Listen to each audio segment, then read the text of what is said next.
Aujourd'hui, je vais vous montrer le fonctionnement de l'outil de Publipostage sur Outlook avec pièce jointe à partir d'Excel. Cette solution permet de faire deux choses que le Publipostage Word Excel habituel ne permet pas. En premier, joindre des pièces jointes, et en deuxième, se passer de Word. En effet, un seul fichier Excel permet de rassembler à la fois la liste des diffusions et le corps de mail. Avant de faire le paramétrage, je vais vous expliquer le principe. Sur Excel, on va utiliser deux feuilles, une pour insérer la liste de diffusion et une seconde pour rédiger le corps de mail. Le principe du Publipostage est de remplacer une variable dans le corps de mail par un élément correspondant de la liste de Publipostage.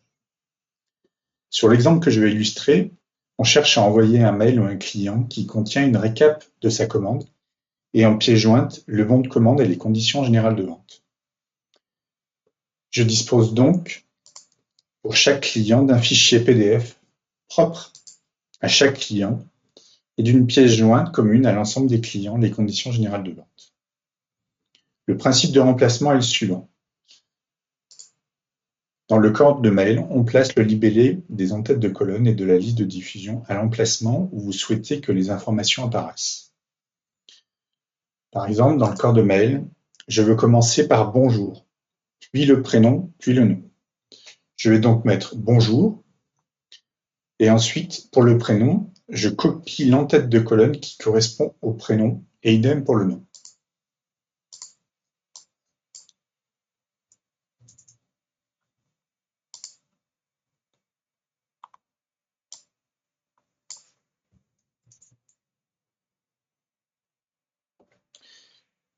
Vous pouvez évidemment nommer vos colonnes comme vous le souhaitez.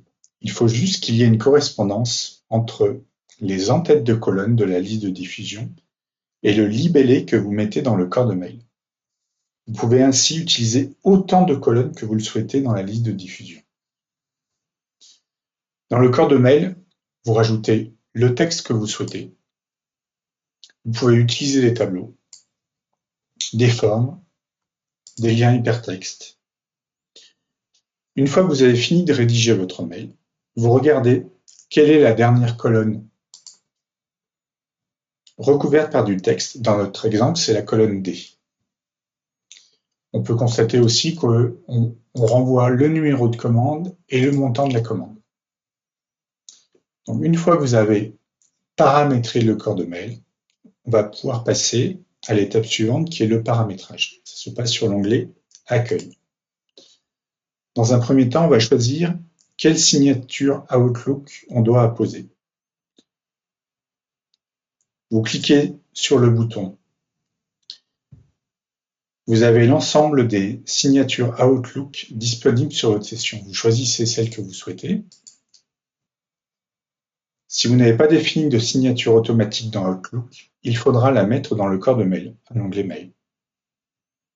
Vous précisez ensuite la dernière colonne qui est recouverte par du texte dans le corps de mail. On a vu que c'était la colonne B. On choisit ensuite la pièce jointe qui sera commune à tous les destinataires.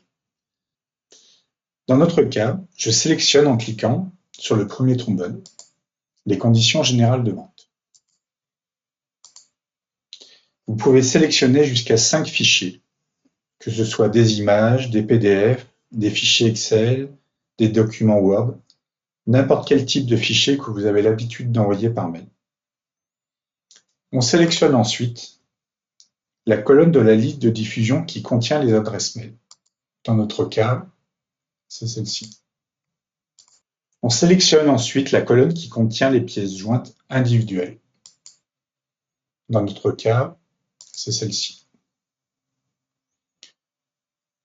On définit l'objet du mail.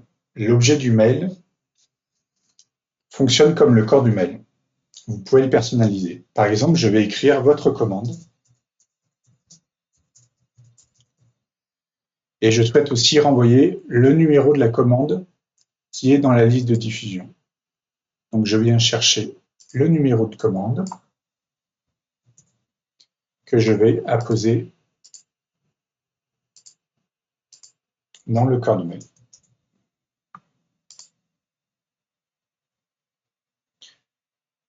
Ensuite, il y a un élément qui vous permet de choisir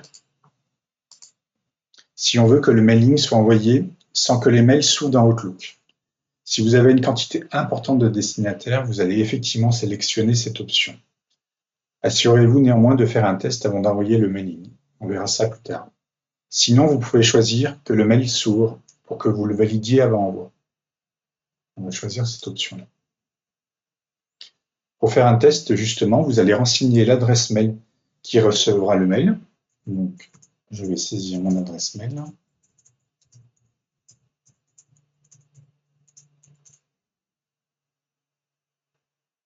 Et ensuite, je vais cliquer sur le bouton qui lance le test.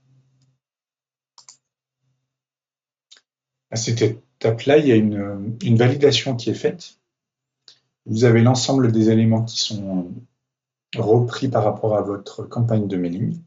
Et potentiellement, vous allez voir s'il y a des erreurs. Si des erreurs sont détectées, il faudra les corriger avant de lancer le mailing. Donc, à ce stade-là, l'ensemble des données sont conformes, donc je vais pouvoir lancer le mailing. Donc, le mail vient d'être généré. Je vérifie que l'ensemble des informations sont correctes. On voit que dans l'objet du mail, la variable a été remplacée.